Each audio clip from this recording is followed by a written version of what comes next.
Students, today we will discuss about applications of Gauss law. அதாவது cos லாவோட நம்ம application வந்து பார்த்துக்கிட்டு இருக்கோம். அதாவது காஸ் விதியின் பயன்பாடுகள் ஆல்ரெடி நம்ம 3 பயன்பாடுகள் வந்து பார்த்துட்டோம். 3 அப்ளிகேஷன். இன்றைக்கி பார்க்கக்கூடிய பார்த்திங்கன்னா 4th application of Gauss law. Electric field due to uniformly charge spherical shell. அதாவது நம்ம பேரலல் ஷீட்ஸு அதே மாதிரி ஒயர் அதில் எல்லாமே நம்ம லாஸ்ட் கிளாஸில் அதை அப்ளிகேஷனில் பார்த்தோம். இன்றைக்கி பார்க்கக்கூடிய அப்ளிகேஷன் பார்த்திங்கன்னா யூனிஃபார்ம்லி சார்ஜர் ஸ்பெரிக்கல் செல், அதாவது சீராக மின்னூட்டப்பட்ட கோளக வடிவ கூடு. செல்னால் கூடுன்னு சொல்லுவோம். Okay, consider uniformly charged spherical shell of radius R and total charge Q. ஒரு யூனிஃபார்ம்லி சார்ஜ் சீராக மின்னூட்டப்பட்ட கோளக வடிவ கூடு ஒன்று கருதுவோம். அதோட ரேடியஸ் ஆரம்னு பார்த்திங்கன்னா ஆர், அதில் இருக்கக்கூடிய சார்ஜ் பார்த்திங்கன்னா Q.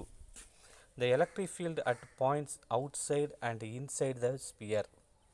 இப்போ நம்ம ஒரு ஸ்பெரிக்கல் செல்லில் கோளக வடிவ கூடில் வந்து இன்சைடில் வந்து எலக்ட்ரிக் ஃபீல்டு எப்படி இருக்கும், அவுட் சைடு எப்படி இருக்கும், அந்த ஆன் த ஸ்பியர் வந்து எப்படி இருக்கும், அந்த 3 தான் நம்ம இப்போ கேல்குலேட் பண்ண போகிறோம். ஃபஸ்ட்டு கேஸ் பார்த்திங்கன்னா point out side the sell.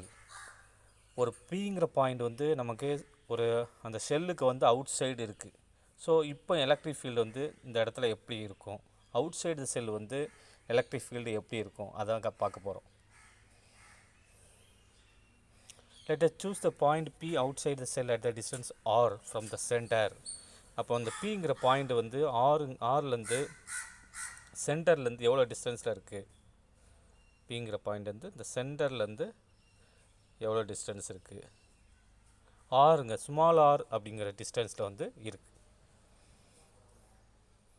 The charge is uniformly distributed on the sphere, hence the electric field must point radially outward if Q greater than 0 and point radially inward Q less than 0. So we choose the spherical Gaussian surface of radius R, chosen a total charge enclosed by Gaussian surface Q. Okay. இப்போ applying Gauss law, Gauss லாவோடக்கான formula நமக்கு தெரியும். Phi is equal to closed integral E vector dot dA vector equal to Q by epsilon naught. Phi is equal to Q by epsilon naught நம்ம Gauss லாவோட ஃபார்முலாலே பார்த்துருக்கோம். The electric field E and dA point in the same direction at all points of Gaussian surface. The magnitude E also same at the all points due to spherical symmetry of the charge distribution.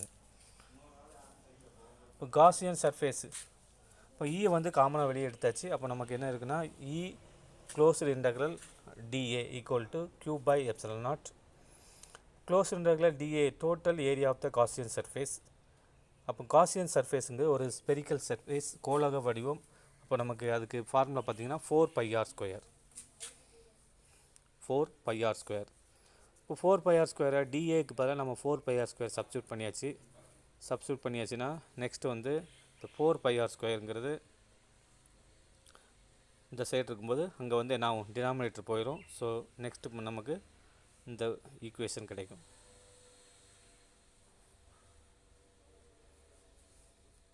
Okay, next பார்த்தீங்கன்னா vector ஃபார்மில் எழுதியிருக்காங்க. Vector ஃபார்மில் எழுதும்போது நமக்கு இந்த term வந்து கிடைக்கும். E vector equal to 1/4πε0 Q by r² r cap. The electric field is radially outward if Q is greater than 0, radially inward Q is less than 0. From the equation we infer that the electric field at the point outside the cell will same as the entire charge Q is concentrated at the center of the spherical cell. So அப்போ நமக்கு out side த செல் electric field வந்து எவ்வளோ இருக்கும் அப்படிங்கிறத நம்ம already பார்த்தாச்சு. Out side த செல் நம்ம ஏற்கனவே எலக்ட்ரிக் ஃபீல்டுக்கான ஃபார்முலா தான் இதுலேயும் நமக்கு இருக்குது, சேம் தான். ஸோ எலக்ட்ரிக் ஃபீல்டுக்கு என்ன ஃபார்முலாவோ அதுதான் இங்கே நமக்கு அவுட் சைடு த செல்லும் அதே ஃபார்முலா தான் கிடச்சிருக்கு. நெக்ஸ்ட் பார்த்தீங்கன்னா பாயிண்ட் ஆன் த சர்ஃபேஸ், அதாவது நமக்கு இந்த இடத்துல Pங்கிற பாயிண்ட் வந்து ஃபஸ்ட்டு இந்த ஷெல்லுக்கு வந்து அவுட் சைடில் இருக்குது. இந்த Pங்கிற பாயிண்ட் பார்த்திங்கன்னா ஷெல்லுக்கு வந்து அவுட் சைடில் இருக்குது. இப்போ Pங்கிற பாயிண்ட் சப்போஸ் ஆன் த சர்ஃபேஸாக இருந்தால் நமக்கு capital R is equal to small ஆராக இருக்கும்.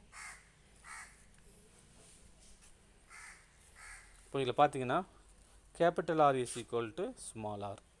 ஸோ நமக்கு அங்கே ஃபஸ்ட்டு இதில் பார்த்தீங்கன்னா ஸ்மால் ஆர் யூஸ் பண்ணியிருப்போம், ஆருக்கு பதிலாக இங்கே ஸ்மால் ஆர், இங்கே அதே ஆருக்கு பதிலாக கேபிட்டல் ஆர். ஓகே, வேறு எதுவும் சேஞ்சஸ் இல்லை.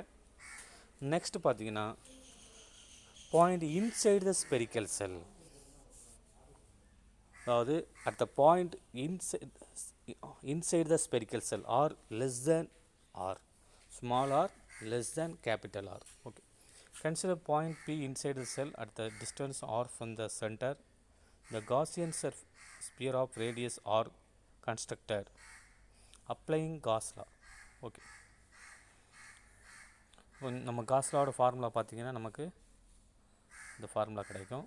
ஸோ நமக்கு ஆல்ரெடி நம்ம காசியன் சர்ஃபேஸ் அதுக்கான ஃபார்முலா பார்த்தீங்கன்னா ஸ்பெரிக்கல் சர்ஃபேஸ் தான். அதுக்கான ஃபார்முலா நமக்கு தெரியும், மேக்ஸில் படிச்சிருப்போம், 4πr² surface of the sphere, 4πr². அப்போ நமக்கு dAக்கு பதிலாக 4πr² சப்ஸ்டிட் பண்ணியாச்சு. q is equal to, அதாவது since Gaussian surface enclose no charge inside the surface வந்து நமக்கு செல் வந்து 0, சார்ஜ் வந்து 0. ஸோ நமக்கு இந்த இடத்துல நமக்கு அப்போ க்யூக்கு பதிலாக 0 சப்ஸ்டிட் பண்ணோம்னா நமக்கு E is equal to 0, E is equal to 0. Okay. The electric field due to the uniformly charged spherical cell is 0 at all points inside the cell. அப்போ இதுலேருந்து என்ன தெரியுதுன்னா நமக்கு ஒரு ஸ்பெரிக்கல் சைடில் இன்சைடில் இருக்கக்கூடிய எல்லா பாயிண்ட்ஸும் எலக்ட்ரிக் ஃபீல்டில் வந்து 0வாக தான் இருக்கும். ஓகே. ஸோ இந்த 3 கேஸையும் பேஸ் பண்ணி நமக்கு ஒரு கிராஃப் கொடுத்துருக்காங்க. The electric field due to uniformly charged spherical cell is 0 at all points inside the cell. The graph is plotted between the electric field and a radial distance. இப்போ டிஸ்டன்ஸை பொறுத்து electric field வந்து எப்படி இருக்குது அப்படிங்கிறத பற்றி நமக்கு தெரியும். ஃபஸ்ட்டு நம்ம ஆராக இருக்கும்போது எலக்ட்ரிக் ஃபீல்டு வந்து கேபிட்டல் ஆராக இருக்கும்போது எலக்ட்ரிக் ஃபீல்டு வந்து அதிகமாக இருக்குது. அப்போ ஸ்மால் ஆருக்கு போகும்போது நமக்கு அப்படியே நமக்கு டிக்ரீஸ் ஆகிட்டு போகுது அப்படிங்கிறது நமக்கு தெரியுது. Okay. Gauss law is a powerful technique whenever a given charge configuration possesses spherical or cylindrical or planar symmetry, then the electric field due to such charge configuration can be easily found. If there is no such symmetry, the direct method can be used. So symmetry மெத்தடுக்கு நம்ம Gaussian லா use பண்ணலாம். மற்ற மாதிரி no symmetry இல்லாமல், அந்த சமச்சீர் தன்மை இல்லாமல் இருந்தால் நம்ம கூலும்ஸ் லா வந்து யூஸ் பண்ணிக்கலாம். For example, it is difficult to Gauss law to find the electric field for a dipole since it has no spherical, cylindrical or planar symmetry. So டைப்போலுக்கெலாம் நம்ம வந்து காஸ் லா யூஸ் பண்ணி நம்ம கண்டுபிடிக்கிறது கொஞ்சம் டிஃபிகல்ட்டானது. ஸோ அந்த மாதிரி இருக்குது, நம்ம கூலும்ஸ் லா இதை பேஸ் பண்ணி நம்ம கண்டுபிடிக்கலாம் அப்படின்னு சொல்கிறாங்க. ஓகே, சரி. இப்போ நம்ம காஸ் லாவில் வந்து ஃபைனல் அப்ளிகேஷன், அதாவது 4th அப்ளிகேஷன் பார்த்தோம். 4th அப்ளிகேஷனில் பார்த்திங்கன்னா 3 கேசஸ் பார்த்தோம். பிங்கிற பாயிண்ட் அவுட் சைடு இருந்தால் நமக்கு எலக்ட்ரிக் ஃபீல்டு எப்படி இருக்கும், அவுட் சைடு இருந்தால் நமக்கு எலக்ட்ரிக் ஃபீல்டு வந்து இதுதான் ஃபார்முலா. செகண்ட் கேஸ் பார்த்திங்கன்னா நமக்கு ஆன் த ஸ்பியர், பிங்கிற பாயிண்ட்டு ஆன் த ஸ்பியராக இருந்தால் எலக்ட்ரிக் ஃபீல்டுக்கான ஃபார்முலா என்ன அப்படிங்கிறத நம்ம பார்த்தோம். இந்த ரெண்டுக்கும் டிஃப்ரென்ஸ் பார்த்திங்கன்னா இதில் நமக்கு ஸ்மால் ஆர் யூஸ் பண்ணுவோம், இங்கே கேபிட்டல் ஆர். ஓகே. அடுத்து தேர்ட் கேஸில் பார்த்திங்கன்னா நமக்கு இன்சைட் த ஸ்பெரிக்கல் செல். இப்போ இன்சைட் த ஸ்பெரிக்கல் செல் வந்து Q வந்து 0, அப்போ E also 0, E also 0. Okay. So இதை பேஸ் பண்ணி நமக்கு கிராஃப் கொடுத்துருக்காங்க. அப்போ ஹோம்ஒர்க் பார்த்தீங்கன்னா காஸ் லாவோட 4th அப்ளிகேஷன் இந்த கொஸ்டின் தான் ஹோம்ஒர்க்கு. Okay, thank you.